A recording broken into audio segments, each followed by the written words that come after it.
Hi guys, Tom Morrison here, and I want to talk about rubbing yourself.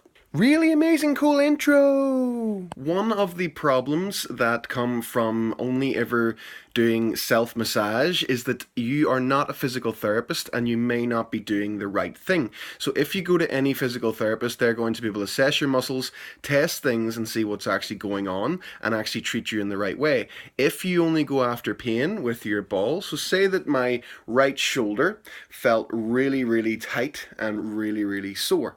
So, and I started to go into the wall with my ball, and it feels absolutely amazing. Do not get me wrong, it feels awesome. I love doing this.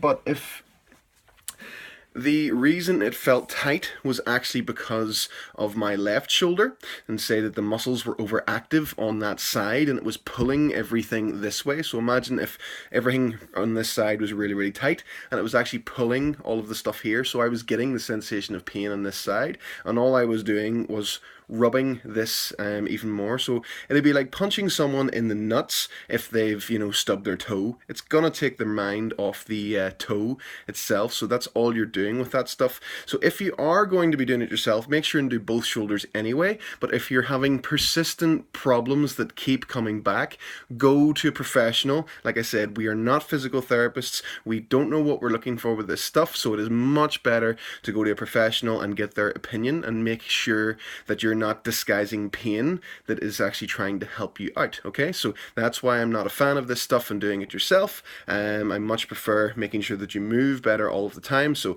if you are going to do it, make sure you do both sides anyway. If one side feels tighter than the other, remember that it may not be the actual case. You could just be experiencing the symptoms on the other side of the problem. Okay, guys, so keep that in mind. And yeah, any questions, any comments, write them down below. If you found this helpful, please tag someone and get the simplistic mobility method from my website.